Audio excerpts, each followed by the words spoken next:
Welcome back to the deep dive. You know we love to get our hands dirty here, so today we're tackling companion planting. But With a twist. yeah, with a twist, we're not just looking at the good stuff, those perfect plant pairings. Right. We're going deep on those plant relationships that can actually sabotage your garden. Think of it like, A reality show. exactly, a reality show where some contestants just clash. Our source material is companion planting gone wrong. Avoid these garden frenemies from Petit Garden Paradise. It's a fantastic resource, both for Beginners. yeah, And those. and more experienced gardeners. Exactly. Yeah. It really gets you thinking about all It the highlights that even with good intentions, certain plant combinations can lead to some, unexpected less than ideal results. outcomes. Exactly. So instead of focusing on all the things that can go right with companion planting, we're diving into the surprising plant frenemies lurking in your garden. And it all boils down to... The science, yeah, That's of it. how plants interact, because it's more than just, Yeah. putting plants that, quote, like each other, Right. next to each other. We got to consider things like competition for resources, and water. nutrients. Sense on pollinators, on those beneficial insects. Yeah. Like even like a chemical warfare. Yeah, chemical warfare happening Underground. below the surface. Yes. Oh. Okay, that sounds intense. Intense is a good word for it, I have to admit. Uh-huh. I always thought companion planting was pretty straightforward. Like you plant... there's, the kind of basic... like each other, Yeah. and everybody's happy. But you're making it sound so much more complex. It can be, but that's what makes it so fascinating. Right. It's like a whole nother layer of gardening that I haven't even thought about. Yeah. So let's start with a simple example from the article. Overcrowding.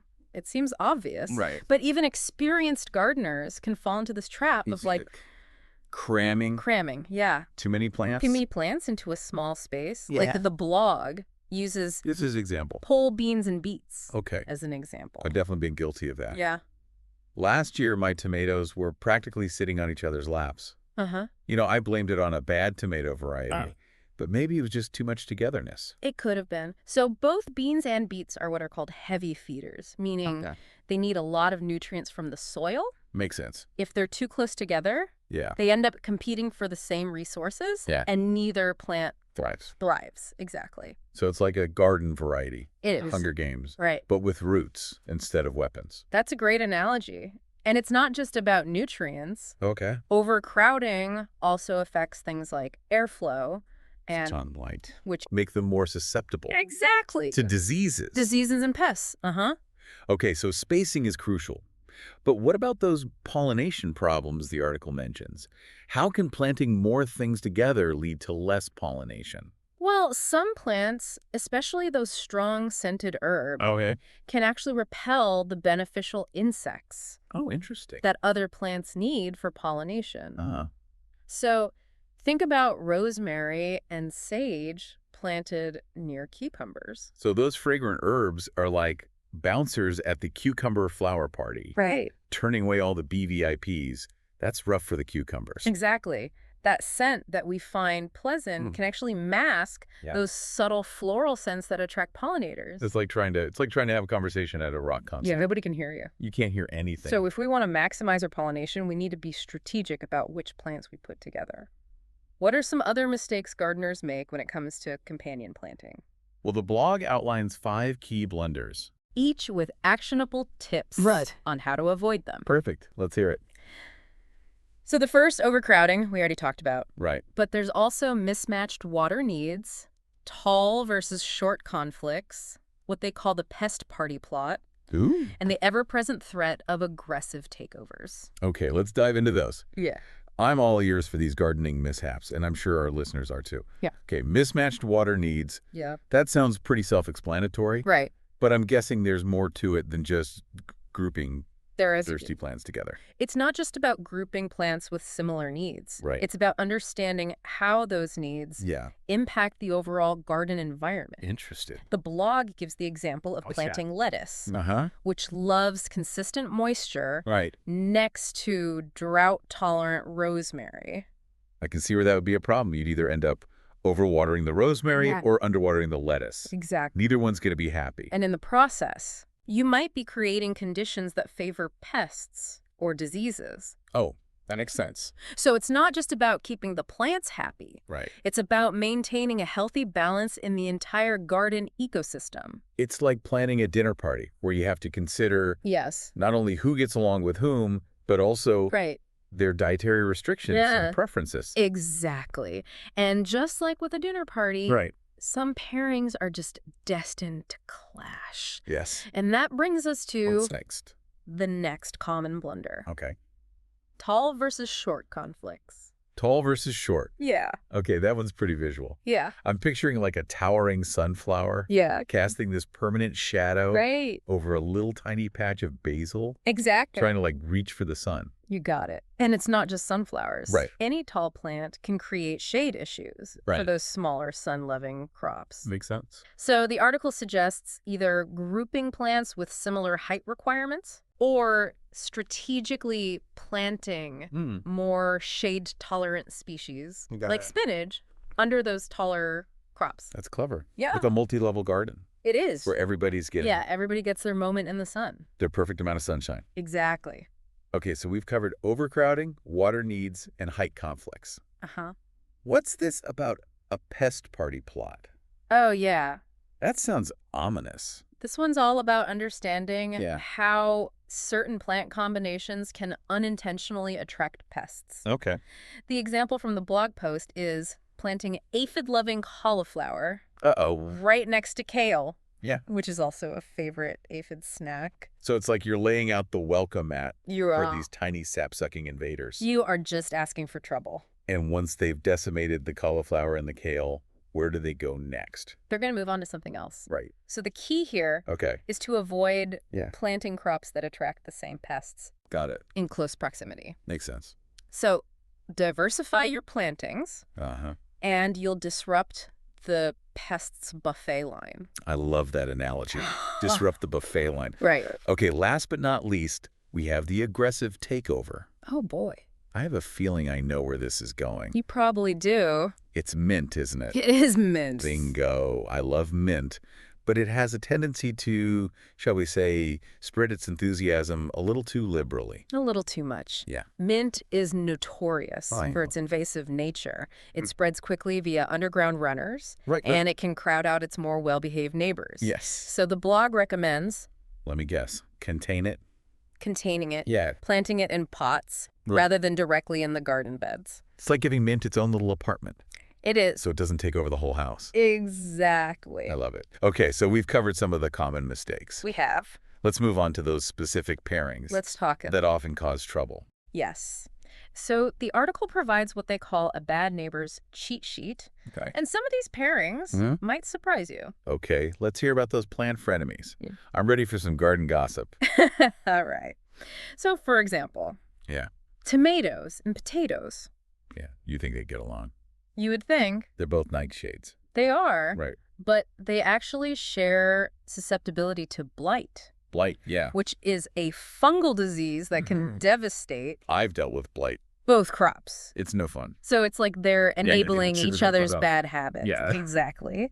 Then there's the classic pairing of beans and onions. Okay. It turns out that onions and their close relative, garlic, Uh-huh. release a chemical called allicin, Allison. which can inhibit the Right. growth of the beneficial bacteria Right. that beans rely on. So for people like me who don't have a, degree in botany, Sure. what does that mean? So beans rely on this process called nitrogen fixation, Nitrogen fixation, okay? which is a crucial process Okay. where certain bacteria Mm-hmm. convert atmospheric nitrogen into a form that plants can use. So it's basically free fertilizer. It's essentially free fertilizer. And beans are good at it. Beans are particularly good at it. So planting onions near beans is cutting off their fertilizer supply. It can be, yeah. That seems counterproductive. It can be. And it highlights Yeah? the importance of understanding not just what plants need, Right. but how they interact with the soil ecosystem as well. Right. Yeah. That's a whole Complex system down there. wega Yeah. underground. Okay, so beans and onions are a no-go. Not a good idea. What other plant pairings should we avoid? Well, zucchini and pumpkins? You'd think. You'd think. Since they're both squash, they'd get along.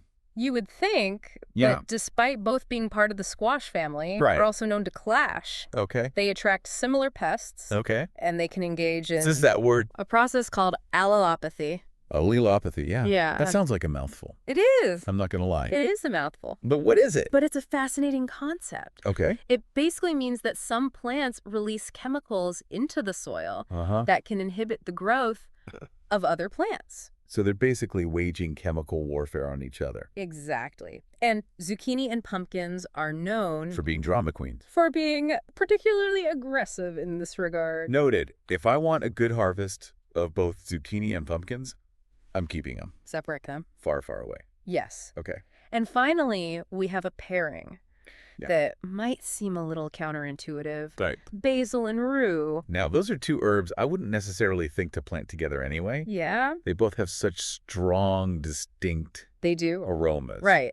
And it turns out What is it about them? those strong aromas can actually interfere Interesting. with each other's growth. They're both competing for the same pollinators, Okay. and their scents can mask each other, Right. making it harder for beneficial insects to find them. It's like trying to listen to two different songs Yes. playing at the same time. It just becomes noise. Yeah, it just becomes a jumbled mess. Exactly. Now, Yeah.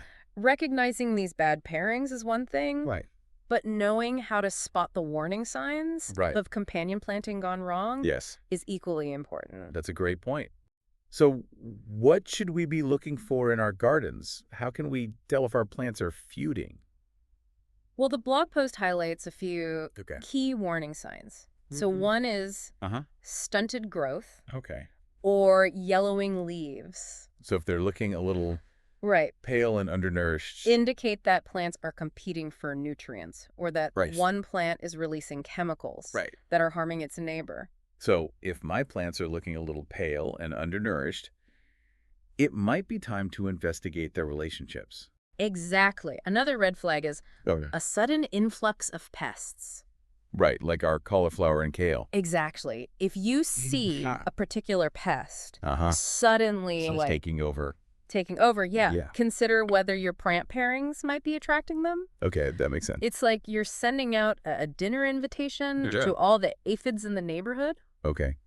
And what about diseases? Can those be a sign of bad companion planting too? Absolutely. Hmm. If you notice diseases spreading Okay. rapidly between plants, especially those that are Right. known to be susceptible to Yeah. the same pathogens, Right. it could be a sign that your companion planting choices Yeah. are contributing to the problem. So if my tomatoes and potatoes are both coming down with blight, it might be time to rethink their proximity. Precisely. Now, Mhm. you might be thinking, this all sounds a bit overwhelming. Yeah. Maybe it's easier to just stick to single crop rows And just avoid the drama. and avoid the drama altogether. Yeah. Keep everybody separated. Right. Before you abandon the idea Okay. of companion planting entirely, Yeah. let's talk about Tell me on it. the potential benefits. Why should I? Because when done right, Okay. companion planting can significantly enhance Uh-huh. your garden's productivity, Okay. health, Right. and even the flavor of your crops. The flavor. Interesting. It's about creating a balanced ecosystem Right. where plants Support each other. support each other. It's not just about avoiding the bad. It's about maximizing the good. Exactly. For example, Okay. planting basil Mm-hmm. near tomatoes Yeah. is said to enhance the tomato's flavor. Interesting. And legumes, Like. like beans, Mm-hmm. are nitrogen fixers, Right. meaning they enrich the soil with nitrogen, Yeah. benefiting nearby plants. So the beans are basically like sharing their fertilizer That's a great way to put it. with their neighbors? And by attracting beneficial insects, Right. Like ladybug. like ladybugs, lacewings, Yeah. certain companion plantings can help control pest populations Naturally. naturally. Okay. I'm starting to see the appeal. Yeah, It's like creating a little plant community where everyone works together. it is. But let's be realistic. I'm not a botanist. Right. How can I make sure I'm getting these companion plantings right? The key is Okay. to start small All right. and do your research. Right. Don't be afraid to experiment, Uh-huh. but don't go overboard Right. with complex planting schemes Yeah. until you Understand the basics. understand the basics. The blog post recommends Okay. consulting reliable resources like Is this an example? companion planting charts Okay. and books. So it's like any new skill. It is. You wouldn't try to run a marathon without training first. You Right. need to kind of build your companion planting knowledge. Gradually, Gradually. and don't be afraid to make mistakes. Okay. Gardening is all about Trial and error. trial and error. Right. You're going to kill some plants. Exactly. The important thing Yeah. is to observe Your plants. your plants, learn from your experiences, And don't give up. and adapt your approach accordingly. That's a great point. It's about working with nature, not trying to force it Exactly. into some preconceived notion Right. of what a garden should be. And that brings us Yeah. to our final thought Oh, yeah, go with it. for you, dear listener. Okay. As you head out into your own garden, I love it. armed with this newfound knowledge, Yes. consider this. Uh-huh. What unique plant partnerships Yeah, okay. will you discover? What a great question to ponder. So as we wrap up this deep dive into the fascinating world of companion planting, remember that it's a journey of discovery. There will be successes, there will be failures, but with a little knowledge and observation, you can create a thriving and harmonious garden ecosystem where both you and your plants can flourish.